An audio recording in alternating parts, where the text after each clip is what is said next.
I never thought a simple massage would blur the boundaries between us. The golden light of the evening sun seeped through the blinds, painting streaks across the wooden floor of our quiet suburban home. I had spent most of the day hunched over my laptop, the strain in my shoulders a nagging reminder of hours wasted. That's when Eleanor, my stepmother, walked in. Eleanor had always carried herself with an air of poise that was hard to ignore. Tall, with auburn hair that fell in soft waves and a demeanor that demanded attention without effort. She was wearing a loose-knit sweater over jeans, casual yet elegant in a way only she could manage. "You look like you've been glued to that couch all day, Leo," she said, setting a mug of tea on the table next to me. Her tone was light but carried a hint of teasing. I glanced up, running a hand through my messy hair. "Yeah, I guess I overdid it today. My back's killing me." She smiled, stepping closer and tilting her head. "I used to give massages at a spa, you know. Why don't I help you out?" Her offer caught me off guard. I hesitated, my 21-year-old self suddenly feeling awkward under her gaze. It's fine. You don't have to—" "Nonsense," she interrupted, already moving to grab a cushion. "Sit forward a bit. Trust me, you'll feel much better." Reluctantly, I leaned forward, and Eleanor's hands rested on my shoulders. The first touch was firm but surprisingly soothing. Her fingers moved expertly, finding knots of tension and working them out with a skill that left me wondering about her past spa days. "You're really tense, Leo," she murmured, her voice soft yet intimate. "Do you ever take a break from all that work?" I chuckled nervously. "Guess I don't, but this feels amazing." Her touch lingered a little longer than I expected, the silence between us stretching in a way that felt both comforting and strange. My heart thudded in my chest, a mix of unease and something I couldn't quite name. Eleanor's hands paused for a moment, her thumbs pressing gently into a spot just below my neck. "There," she whispered, her tone lower, almost a murmur. "Does that feel better?" It did. But the air between us felt different now, charged as if words left unsaid were hovering just beyond reach. I could feel her breath, steady but close, and it made my pulse race for reasons I didn't understand. Eleanor's hands moved lower, working along the length of my spine. Each press and glide of her fingers seemed to release not just the tension in my muscles, but also something deeper, something I wasn't ready to confront.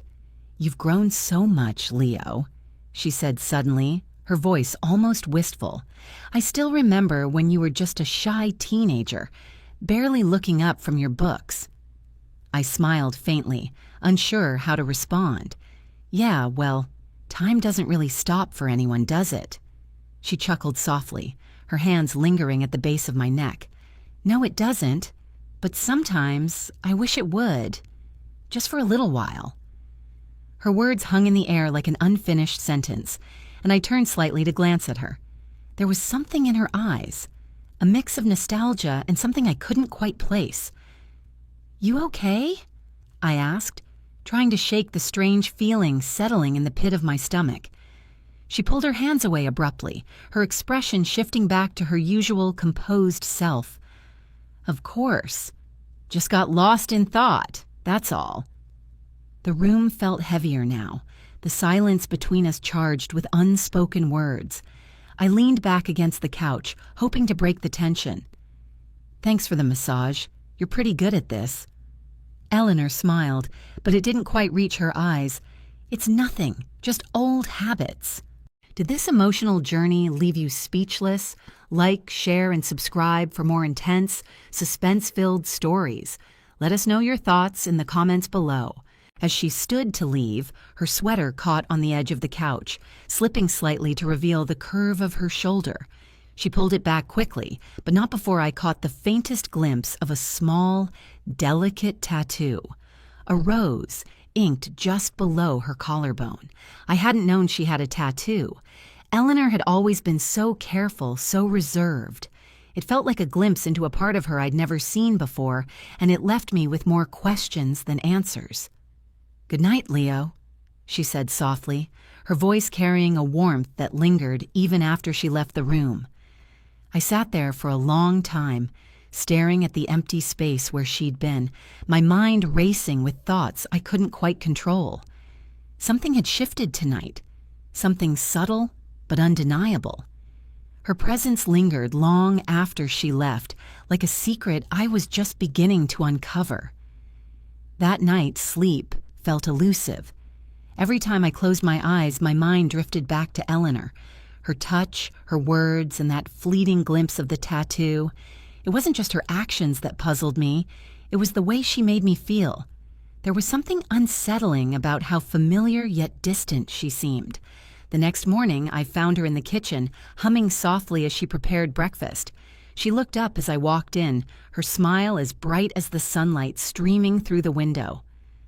"Morning, Leo," she said cheerfully. "How's your back feeling?" "Better," I replied, my voice a little too casual. "Thanks for that, by the way." She waved it off. "It was nothing. You looked like you needed it."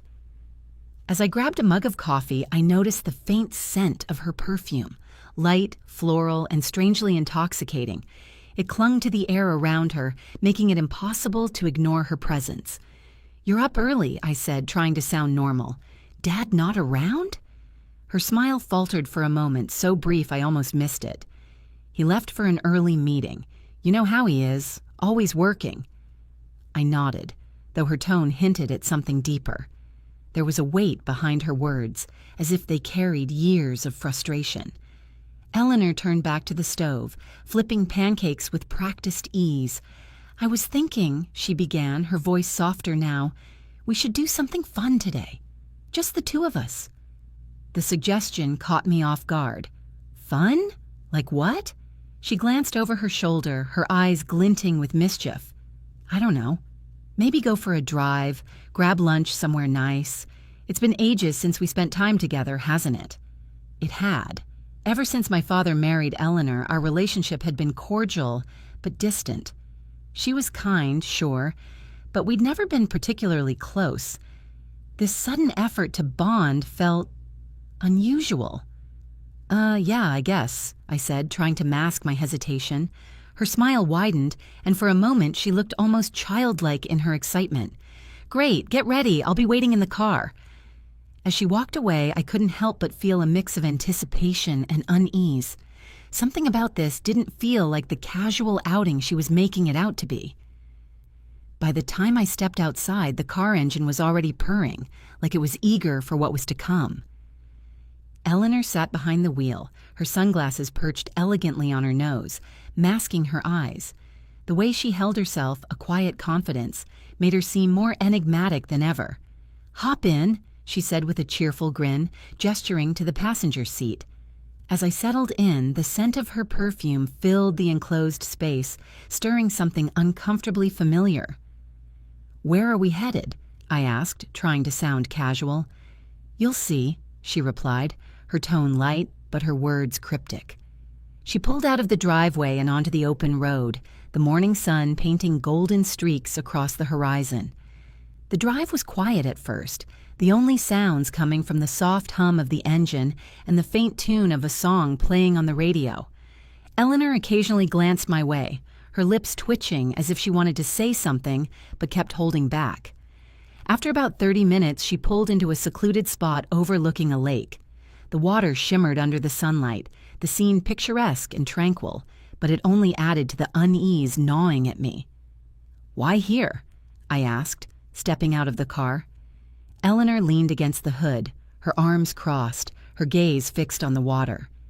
"I used to come here a lot," she said softly, "before everything changed."